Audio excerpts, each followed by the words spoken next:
अनुमति लेकर ये सत्संग करवाता तो वहाँ पर पूरी सिक्योरिटी रहती तो शायद ये हादसा टल जाता। ये घटना नहीं होती है। इतनी बड़ी जो घटना का अंजाम हुआ है ये केवल लापरवाही केवल और केवल इस भोले बाबा की रही है, जो कि ये सत्संग किया है इसने। सरकार से क्या चाहते हैं? सरकार से मैं तो यही निवेदन चाहता हूँ, ऐसे व्यक्ति को जेल पहुंचाया जाए और कड़ी से कड़ी इसके ऊपर कार्रवाई की जाए, जो कि मरने वाले व्यक्ति हैं उनको न्याय मिले। अब मेरा नाम रणजीत सिंह है, ग्राम अलीपुर दादर का, तहसील पटियारी है। जो कि मेरे पापा थे वो यहाँ के काफ़ी 15 साल प्रधान रहे हैं। ग्राम अलीपुर दादर के हमारा जो पंचायत में लगता है बहादुर नगर, जो कि भोले बाबा का गांव है। हमारा परिवार भी उस गांव में रहता है। हम काफ़ी उस गांव में गए जाते आते हैं, बचपना हमारा उस गांव में गुजरा है। और ये एक इनके पिताजी थे नन्हे थे, जो कि एक किसान थे मामूली। इसने यहाँ पर पढ़ाई की इस गांव में रह के। उसके बाद इसकी सिविल पुलिस में जॉब लगी। इसने जॉब की, लगभग इसने 45 की एज पर आके इसने उससे रिजाइन दिया। उसके बाद ये सत्संग का मतलब ढोंग एक रचा के इसने गांव में एजेंट अपने इकट्ठे किए। एजेंट इकट्ठे करने के बाद इसने उनको पैसा दिया।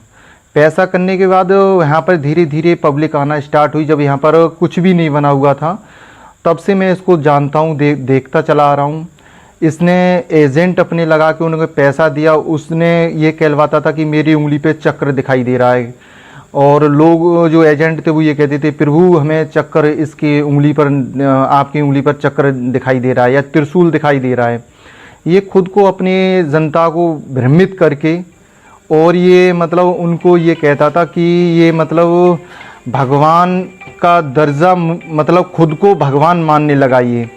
और उसके बाद इसने मतलब एक गायकर वगैरह, काफ़ी गायकर वगैरह यहाँ पर बुलाता था, अपनी प्रशंसा करवाता था, एजेंटों से काफ़ी प्रशंसा करवाता था, जिससे कि जनता काफ़ी होरी भारी थी, जिससे इसके जाल में फंसती गई।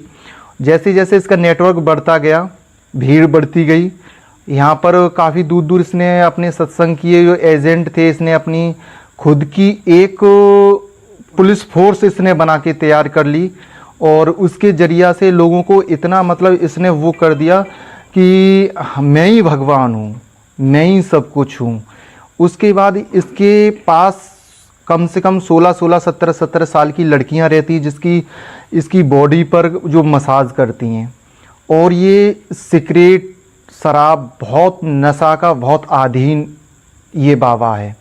ये बाबा नहीं, एक पाखंडी ढोंगी बाबा है ये। उसके बाद यहाँ पर बहादुर नगर में काफ़ी मृत्यु हुई हैं, जो कि मैंने भी देखी हैं। यहाँ पर मृत्यु होने के बाद उनका लाश का आज दिन तक लावारिस करके उनका लाश का आज दिन तक यही पता नहीं लगा। ना तो पुलिस थाने में लाशें जाती थी, वो लाशें कहाँ जाती थी आज दिन तक किसी को पता नहीं लगा इस चीज़ का।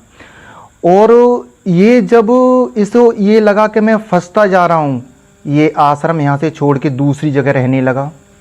ये एक बार जेल भी गया है, जो कि हमारे गांव के चकबंदी सीओ है आसन सिंह हैं, जो चकबंदी में सीओ रहे हैं। उन्होंने इसकी ज़मानत करवाई थी आगरा में। ये जेल गया था काफ़ी ये ढोंगी के चक्कर में। वहाँ पर वो है कि उसके एजेंट इतने हैं कि लोगों को इतना भ्रमित करके रख रखे हैं कि अगर वो कुछ भी गलत काम करता है तो उसे भी ये सही करके दर्शाते हैं। यहाँ पर इतना पैसा आ रहा है लोगों को, ये पैसा सब 420 का पैसा आ रहा है। काफ़ी आश्रम यहाँ पर बने हुए हैं जो अवैध निर्माण है, जो कि आबादी है। आबादी में इसके आश्रम बने हुए हैं।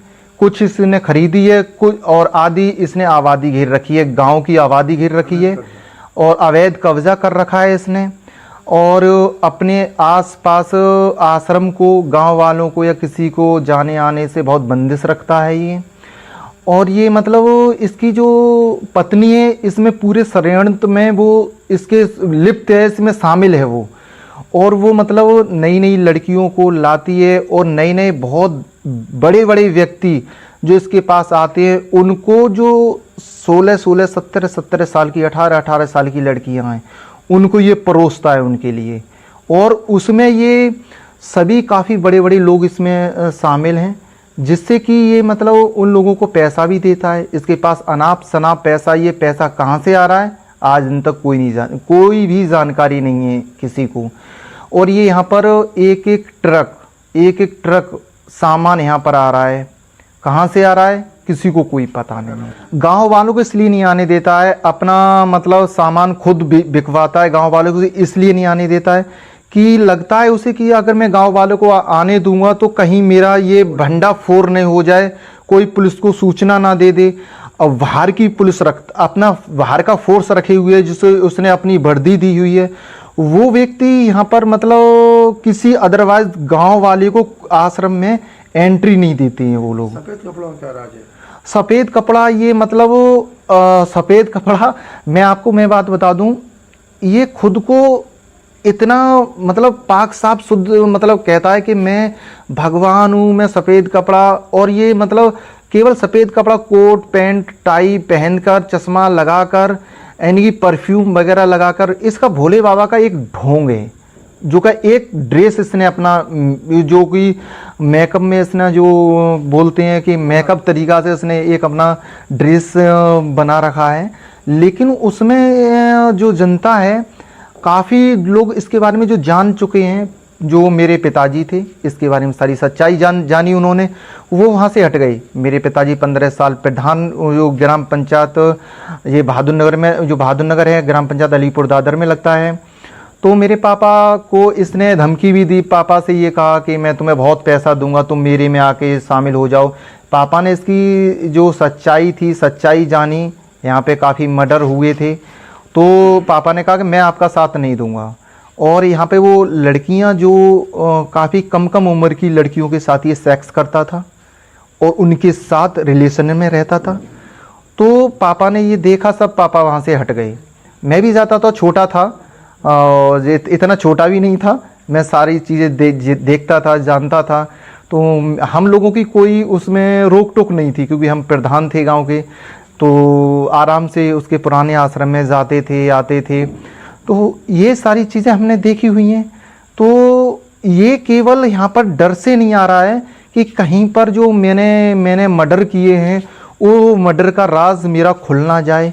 यहाँ पर बहुत कम आता है, और यहाँ की जो जनता है बहादुर नगर की, उसको बहादुर नगर के जो आश्रम हैं पुराने वाले, उसमें किसी की एंट्री नहीं होने देता है, कि दरवाजे से अंदर किसी को जाने नहीं देता। और बैरियर लगे हुए हैं वहाँ पर, जो अगर कोई भी बाहर का, अगर कोई जैसे जासूस टाइप का अगर लगता है, तो तुरंत सारी चीज़ें बंद कर दी जाती हैं। आश्रम बंद कर दिए जाते हैं। जो सिक्योरिटी इसकी है, अगर कोई बाहर की पुलिस आ रही है, अगर कोई सूचना उन्हें लग जाती है, सिक्योरिटी गार्ड जो सिक्योरिटी है उनकी, उन्हें सूचना लग जाती है कि कोई भी बाहर से कोई व्यक्ति आ रहा है, CBI वगैरह अगर कोई आ रहा है, उन्हें सूचना लग जाती है, तो सारे आश्रम बंद कर दिए जाते हैं।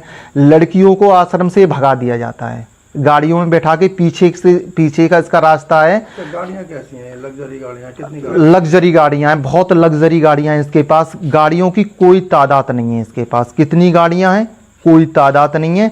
लेकिन इसने अपने नाम पर बहुत कम गाड़ियाँ ले रखी हैं, दूसरों के नाम पर, जो कि कभी गाड़ी चलाना नहीं जानते हैं, उनके नाम पे VVIP गाड़ियाँ ले रखी हैं उसने, उनके नाम पर ये मतलब गाड़ियाँ इसने रजिस्टर करी हुई हैं। और यहाँ पर केवल गाड़ियाँ आती हैं तो पूरा काफिला आता है।